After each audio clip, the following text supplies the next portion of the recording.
I've always found solace in the quiet aisles of bookstores, the kind where time seems to have its own rhythm and stories leap from tattered pages. At 29, running a business that my parents helped me set up, I often escaped to these havens, seeking the company of books over people. That day at Dusty Pages, a little haven tucked away in the city's heart, was no different. Or so I thought. As I wandered through the maze of shelves, my fingers traced the spines of countless books, each holding a universe within. My quest was specific, a rare, antique edition that had eluded me for months. And there it was, almost glowing amidst the dust and shadows. As I reached out, another hand mirrored mine, halting inches from the prize. Startled, I looked up into a pair of curious eyes. The owner of the hand was a man about my age, with a kind of easygoing charm. "Oh, I'm sorry," he said, quickly retracting his hand. "Were you going for this one?" "Yeah, I've been on its trail for ages," I replied, surprised at my own honesty. He gave a half-smile, "Me too. It's a tough find. But go ahead, you found it first." His gesture, so simple yet rare, caught me off guard. "Are you sure?" "I mean, we both found it at the same time," I said, feeling a strange mix of guilt and gratitude. "Yeah, I'm sure. I'm Jake, by the way," he introduced himself, extending his hand. "Nice to meet you, Jake." Well, let's just say I'm a fellow book lover," I said, shaking his hand. His grip was firm, friendly. We both chuckled, and I took the book, feeling a twinge of victory mixed with sympathy. "You're a rare breed, Jake. Giving up a find like this." He shrugged, "Books come and go. But it's not every day you get to make someone's day." I laughed. "Well, you've certainly made mine. I'm in this place often, but I haven't seen you around." "You a regular?" "Nah, first time here. I usually stick to the tech world, but there's something about old books, you know?" I nodded, understanding all too well. We found a corner table amidst the stacks and started talking about books, life, and everything in between. He was easy to talk to, a listener with stories of his own. He was curious about my business, but I dodged the topic, not ready to delve into the whole successful businesswoman with family support narrative just yet. Hours slipped by like minutes as we talked. I learned about his tech job, his love for hiking, and his surprisingly good taste in old movies. In turn, I shared my love for antique books, my random adventures, and my guilty pleasure of bad reality TV shows. As the bookstore began to dim its lights, signaling closing time, we exchanged numbers. "It was really great meeting you, Jake. Maybe we can do this again, talk more about books, or anything else," I said, feeling a connection I hadn't anticipated. "Absolutely," he replied, his smile genuine. "I'll hold you to that. And maybe next time, I'll find the book first." After several months of dating Jake, the inevitable happened, meeting his family. He'd warned me about them, how they were a bit, well, let's just say they had their quirks. He was especially worried about them finding out about my business and the money situation. So, I decided to play it down, saying I was a freelancer. Just a simple girl writing articles, nothing fancy. We drove to his parents' house one Sunday. It was a modest home, the kind that had seen better days. The moment we walked in, I felt the weight of their eyes sizing me up. "Mom, Dad, this is..." Jake started. "I'm Sarah," I cut in, offering a smile that felt more like a shield. His mom, a stern-looking woman with a permanent frown, gave me a once-over. "Sarah, huh? And what is it you do?" "I'm a freelance writer. I write articles for websites," I replied, trying to sound as humble as possible. His dad, a quiet man with a knack for disappearing into the background, just nodded. But it was Jake's sister, Linda, who spoke next. "A freelancer? So, you don't have a real job?" Linda's voice dripped with a mix of curiosity and disdain. I felt Jake's hand tighten around mine, a silent plea for patience. "Well, it pays the bills. It's honest work," I said, keeping my tone light. Linda snorted. Sounds more like freeloading to me. Bet you're just waiting to latch onto Jake's income. Dinner was an awkward affair. His parents made small talk, asking Jake about his work, barely acknowledging my presence.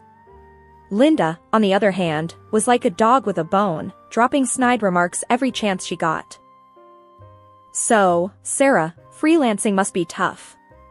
Bet you don't get to go on fancy trips or buy nice things, Linda said, her eyes sharp.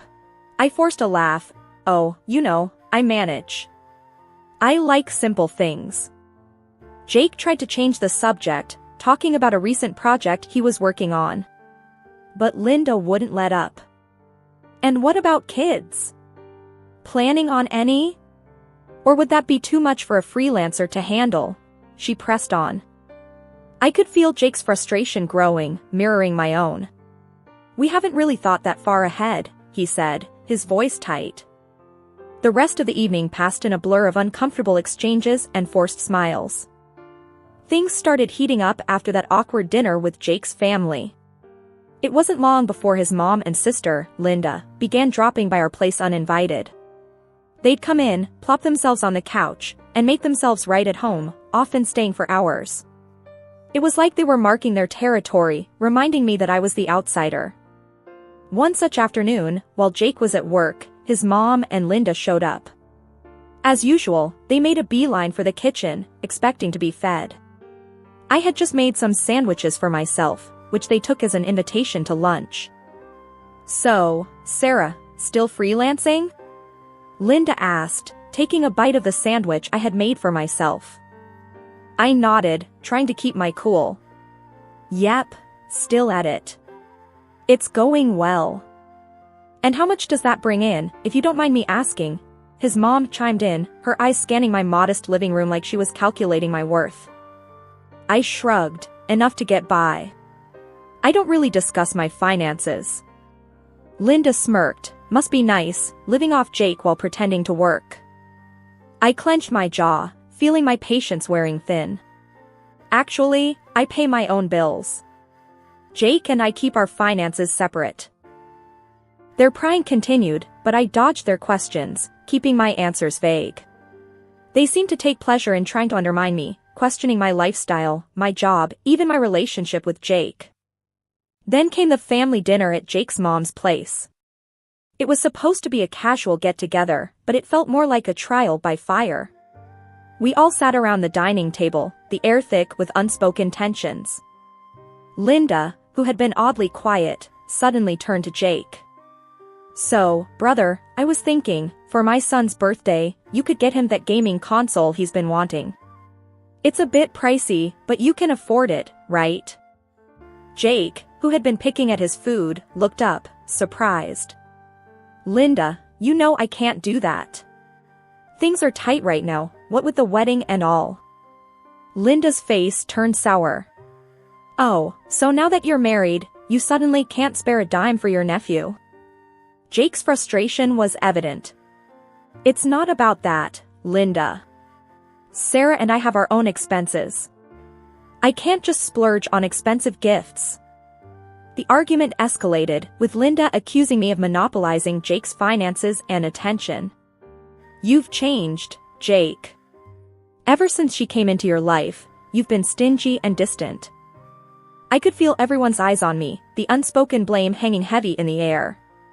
Jake tried to defend me, but Linda wouldn't have it. She stormed out, leaving a trail of tension behind. After the blow-up at the family dinner, Jake and I decided we needed a break from all the drama. We planned a short trip to the mountains, a chance to clear our heads and get some breathing room. It was a peaceful, rejuvenating escape, just the two of us and nature.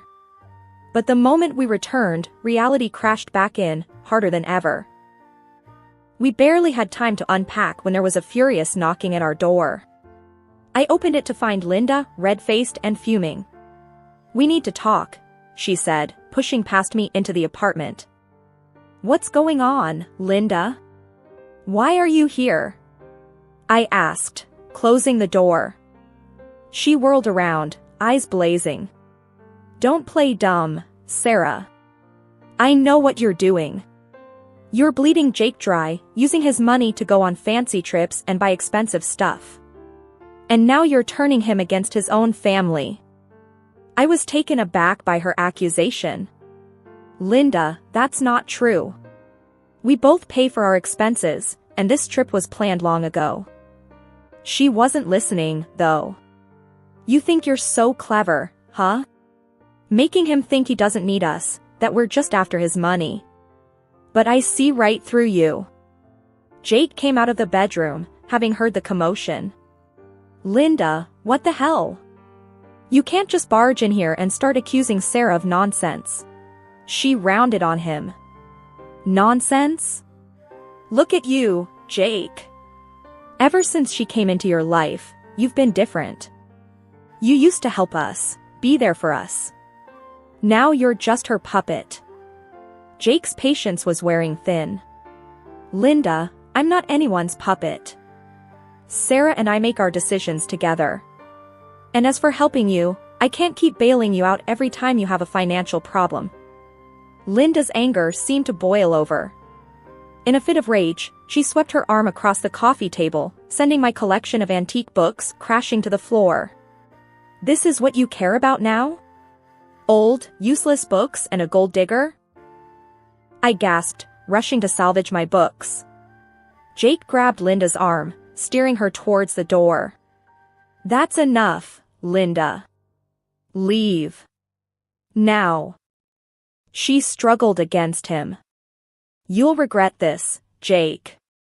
Choosing her over your own family. After she left, the apartment was eerily silent, the tension hanging thick in the air. Jake helped me pick up the books, his face a mix of anger and regret. The weeks following Linda's outburst were quiet, almost nearly so. Jake and I had started to relax a bit, thinking maybe, just maybe, his family had decided to back off. That was until we got the call from his mom about her birthday dinner at a fancy restaurant downtown. When Jake mentioned that his mother's birthday dinner would be at Le Jardin, I couldn't help but grin. I had a special connection with that place, a little secret that I hadn't shared with anyone, not even Jake. As we drove to the restaurant, I could sense Jake's anxiety. He fidgeted in his seat, clearly worried about how the evening would unfold after the recent tensions with his family. You okay? I asked, reaching over to give his hand a reassuring squeeze. Yeah, just hoping tonight goes smoothly, he replied, forcing a smile. Le Jardin was as elegant as ever, with its dim lighting and soft music creating an intimate ambience. Jake's family was already there, seated at a large, round table. The scene was lively, with animated conversations and laughter, but it all seemed to pause as we approached. I quickly noticed there was only one empty chair. Jake, with a hint of confusion in his voice, addressed his sister, Linda. Hey, Linda, why is there only one seat? We're both here. Linda, with a smirk that didn't quite reach her eyes, said, Oh, Jake, we assumed Sarah wouldn't mind. After all, this is a family gathering, and she's not really family, is she? Maybe she can find a spot at the bar. The table erupted in a mix of awkward chuckles and murmurs. Jake's face turned a shade of red, a mixture of embarrassment and anger. I felt their eyes on me, expecting me to react, to show some sign of hurt or outrage. But instead, I laughed, a genuine, hearty laugh. That's quite all right, Linda. I wouldn't want to impose. Jake, still holding my hand, looked at me with a puzzled expression. Sarah, you sure you're okay with this? I squeezed his hand. Absolutely. Don't worry about me. I'll find a place. Enjoy the dinner. As I stepped away from the table, I could feel their eyes on me, a mix of surprise and uncertainty in their gaze. I approached the restaurant manager, a familiar face, with a confident stride. Hi, John, seems there's a bit of a mix-up at our table. Could you find a spot for me? I asked, my tone light but firm. John's professional demeanor broke into a smile of recognition. Of course, Sarah. For the owner of Le Jardin, we always have the best table available.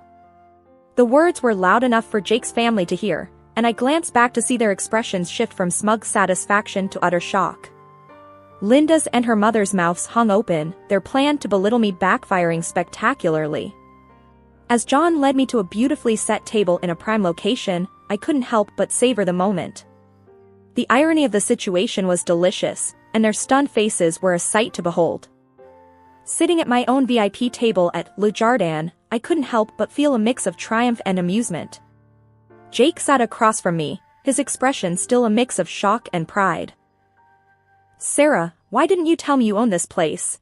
he asked, his eyes wide with curiosity. I shrugged, sipping my wine. I guess I never found the right moment. And, honestly, I wanted to keep some parts of my life just for me, at least for a little while. He laughed, shaking his head. "This is incredible. No wonder you weren't fazed by Linda's comment." Our meal was delightful, the food exquisite as always, but the real entertainment was the drama unfolding at the family table.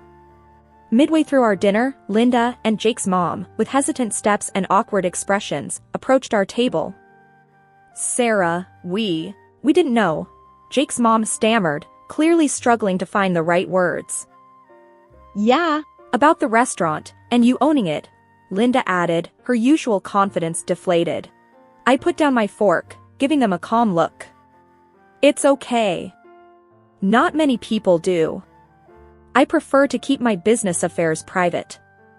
Jake's mom fidgeted, glancing at the other table where the rest of the family was pretending not to eavesdrop. I mean, about the bill tonight. We assumed you'd." I raised an eyebrow. "You assumed I'd pay because I own the place?" They both nodded, visibly uncomfortable. I could tell they were expecting me to bail them out of the awkward situation they had created for themselves. I leaned back in my chair, choosing my words carefully. "Well, as much as I'd love to treat everyone, I think it's important for us to stick to what was planned. It seems, someone said that I'm not a family member, right?" The look on their faces was a mix of surprise and embarrassment. Linda, usually so quick to speak, was at a loss for words. They returned to their table, their departure marked by a few curious glances from the other guests. Turning back to our meal, Jake let out a low whistle. "Well, that was something." I laughed, the tension from earlier completely diffused. "Just a typical dinner with your family, huh?" He nodded, his eyes still on his family's table. "You know, I'm starting to think these dinners are cursed." We finished our meal in peace, the atmosphere at our table starkly contrasting with the palpable tension at the family table. As we left the restaurant, I felt a sense of closure, like I had finally established my place in this complicated family dynamic. Their attempts to belittle me had backfired, and in revealing a part of my life I had kept private, I had gained an unexpected upper hand. The ride home from Le Jardin was filled with a mix of silence and soft music playing in the background. Jake seemed deep in thought, occasionally glancing at me as if he was about to say something but then deciding against it. Finally, as we pulled into our driveway, he spoke up. "Sarah, I'm really sorry about tonight. My family, they can be too much." I turned off the car's engine and looked at him. "Jake, it's not your fault. But we do need to talk about this." He sighed, running a hand through his hair. "Yeah, I know. What do you think we should do?" I took a moment before answering. "I think it's time we set some boundaries. Your family's behavior has been out of line, and tonight was it was too much." Jake nodded, his expression grave. "I agree. I just never expected things to get this bad. Linda and Mom, they've always been difficult, but this..." "It's not just about Linda and your mom," I interjected. "It's about respecting our relationship, our choices. They can't keep treating me, like this." Jake reached for my hand, squeezing it gently. "You're right. I'll talk to them. It's time they understand that they can't walk all over us." The following day, Jake made the call. I could hear bits and pieces of the conversation from the other room. His tone was firm, resolute. After he hung up, he came into the living room, looking somewhat relieved but also apprehensive. I did it. I told them we need space, that their behavior is unacceptable. They didn't take it well, but I think it's for the best. I got up and gave him a hug. Thank you, Jake. I know that wasn't easy. He hugged me back, tight. You're worth it. I should have done this a long time ago. The weeks that followed were surprisingly peaceful. No unexpected visits, no snide remarks, no drama. It was a relief, but also a bit surreal. One evening, as we were enjoying a quiet dinner at home, Jake looked up from his plate. You know, I've been thinking. Maybe this break from my family is a good thing. Gives us time to focus on us, on what we want. I smiled, reaching across the table to hold his hand. I've been thinking the same thing. It's nice, isn't it? Just being us, without all the noise. He nodded, a contented smile spreading across his face. Yeah, it really is. Cutting ties with Jake's family wasn't an easy decision, but it brought a sense of clarity and peace to our lives. It was a step towards prioritizing our happiness and well-being, a step that was long overdue. Sitting on our living room couch, Jake and I were enjoying a quiet evening. The room was filled with the soft glow of the lamp and the faint sound of a jazz record playing in the background. I couldn't help but reflect on the roller coaster of events that had unfolded in our lives recently. Jake, I started, breaking the comfortable silence. Do you ever think about how things would have been if we had just, I don't know, given in to your family's demands? He looked over at me, his eyes thoughtful. Sometimes. Yeah, but then I remember how unhappy we were, constantly trying to please them. I think we made the right choice. I nodded, feeling the weight of his words. It's just crazy, you know? How much we've been through because of all this.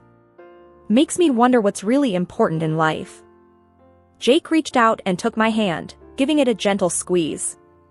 What's important is this, us, being honest with each other, standing up for what we believe in. I smiled, feeling a sense of warmth spreading through me. You're right. I guess it's all about finding a balance, isn't it? Between dealing with family and staying true to ourselves. Yeah, balance, he echoed, his gaze shifting to the window. You know, before all this, I always thought family was about sticking together no matter what.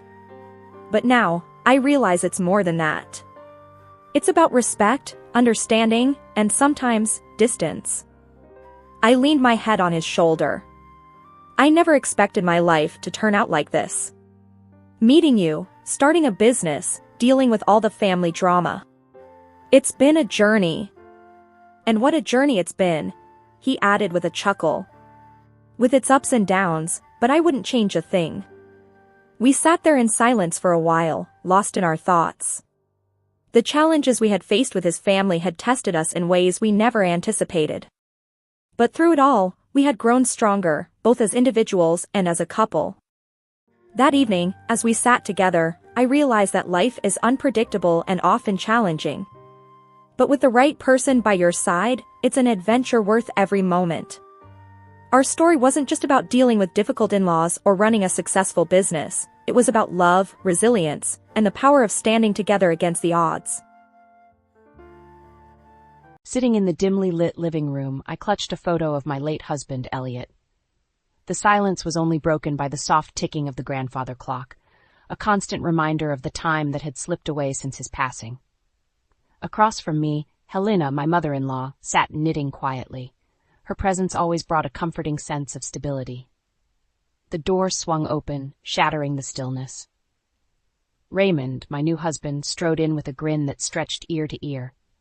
"Cora, you won't believe what I've found." His voice was laced with excitement. I looked up, my heart heavy. "What is it, Raymond?" "It's a mansion, Cora. A magnificent mansion. Just imagine us living there. It's only $3 million, a steal for a place like that." His eyes sparkled with a fervor that I hadn't seen before. "A mansion?" My voice was a mere whisper, disbelief coloring my tone. Raymond, how could we possibly afford that? He leaned in, his smile widening. We'll use the insurance money from Elliot. It's perfect. The room seemed to spin. That money was all I had left of Elliot. But that money, it's meant for my future security, I managed to say, gripping the photo tighter. Cora, darling, it's just money, and what better way to use it than to secure our luxurious future? Raymond's dismissiveness struck a nerve. Helena stopped knitting, her gaze sharp. Raymond, that money was meant for Cora's well-being, not for such extravagance. He dismissed her with a wave of his hand. Helena, you worry too much. It's a good investment. Cora agrees with me, right? I felt cornered, his expectant eyes pressing down on me. Memories of Elliot, our dreams and love, seemed to be fading away, overshadowed by Raymond's grand plans. Raymond, do we really need something so extravagant? My voice shook, betraying my inner turmoil. Trust me, Cora. This is our future. A new beginning, he said, his tone leaving no room for argument. I glanced at the photo in my hands, then at Raymond's eager face, and finally at Helena.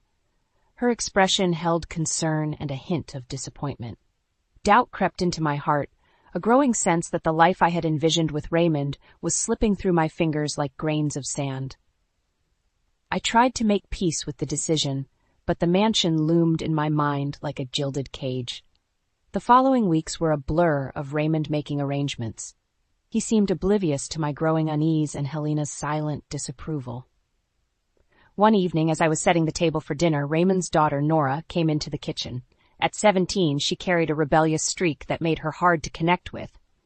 So we're moving into a mansion, huh? She said, her tone laced with a sarcasm that I wasn't prepared for. Yes, it seems so, I replied, keeping my voice neutral. Nora leaned against the counter, eyeing me with a mix of curiosity and disdain. Must be nice, stepping up in the world thanks to someone else's money. Her words stung, and I struggled to maintain my composure. Nora, it's not like that. It's complicated. Sure, whatever you say, Cora, she dismissed, grabbing an apple and leaving the room as abruptly as she had entered. That night, Raymond was unusually quiet at dinner. Helena barely spoke, her disapproval of the situation hanging heavily in the air. The tension was palpable. After dinner, Raymond cornered me in the living room. Cora, we need to talk about the house. There are some papers that need your signature. I tensed. Papers? What kind of papers? Just some formalities for the purchase. You know, since it's your money that's paying for it, he said casually. My heart raced. Raymond, I'm not comfortable with this. It's all happening so fast. He frowned, his patience wearing thin. Cora, we've been over this. It's a great opportunity. Don't be so sentimental about the money. But it's not just the money, Raymond. It's what it represents, I protested, my voice rising. He stepped closer, his expression hardening. Cora, you're my wife. It's your duty to support my decisions. We're doing this, and that's final. I recoiled from his words. They felt like a betrayal, a stark reminder of how little he respected me or my feelings. I lay awake that night, staring at the ceiling, feeling trapped in a life that was spiraling out of my control. The day we moved into the mansion was surreal. The grandeur of the place couldn't mask the hollow feeling in my heart. Raymond was like a child, gleaming with pride, while Helena's sadness was palpable, her usual warmth replaced by a cold resignation. I was arranging some books in the living room when Raymond strutted in, his demeanor more arrogant than ever. Cora, now that we're here, there are going to be some changes, he declared, a smug smile playing on his lips. I paused, a sense of dread washing over me. What kind of changes? Well, for starters, I think it's only fitting that you take care of the house. After all, a mansion needs a proper housekeeper, he said, his eyes gleaming with a cruel amusement. I stared at him, disbelief and anger mingling in my chest. You want me to be the housekeeper? In my own home? He laughed, a cold, heartless sound. Your home? No, Cora, this is my house. You're just living in it. And as for being a housekeeper, well, it's not like you have much else to do. I felt a surge of anger. Raymond, I am your wife, not your servant. His expression turned icy. You're whatever I say you are. And right now, I say you're the housekeeper. You should be grateful I'm even allowing you to stay here. Helena, having overheard the conversation, entered the room, her expression a mixture of fury and disbelief. Raymond, you can't be serious. Treating Cora like this, it's inhumane.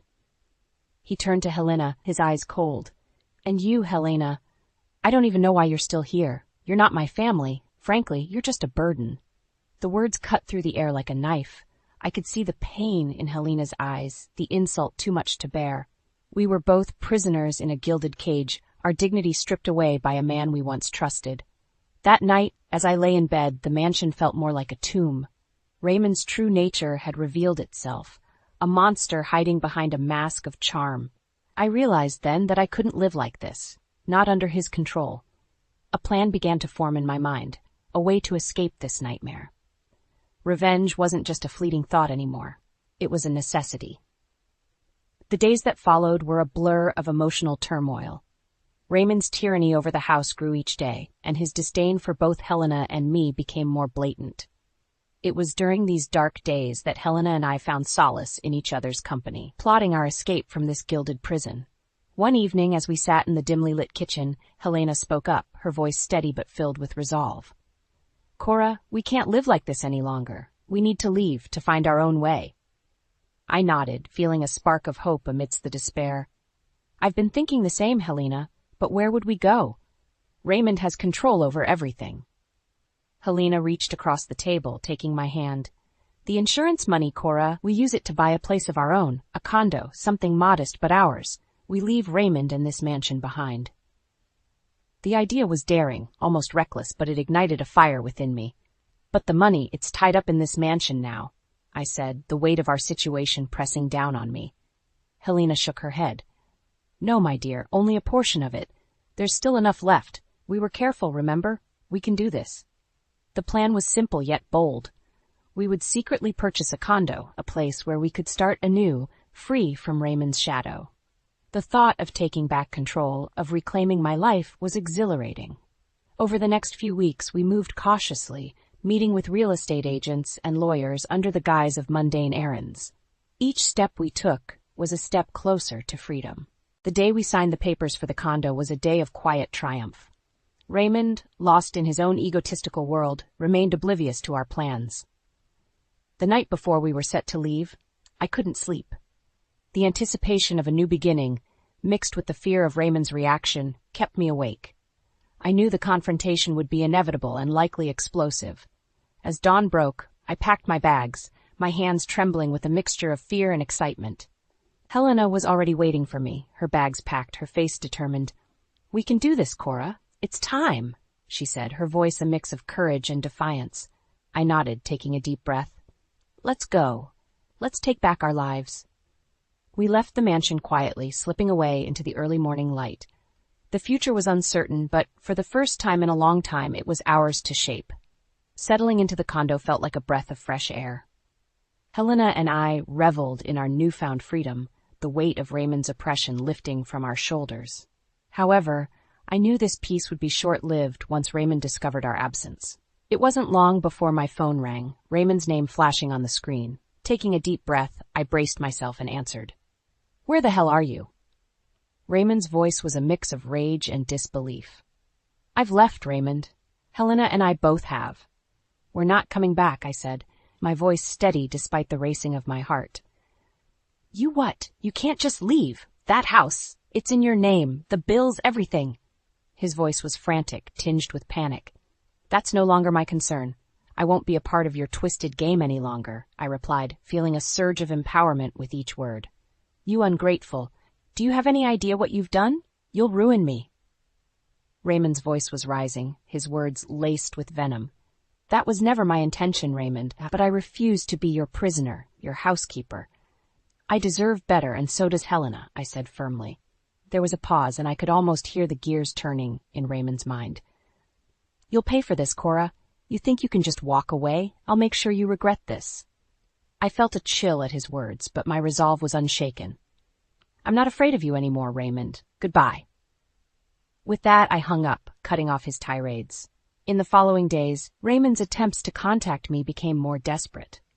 He left voicemails, each more aggressive than the last, demanding that I return and fix the mess I had left behind. But I was done being his victim.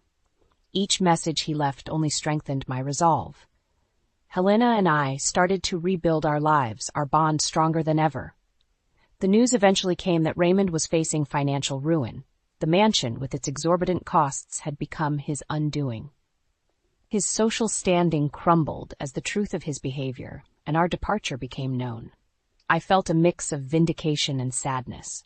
Raymond had brought this upon himself, yet I couldn't help but feel a pang of pity.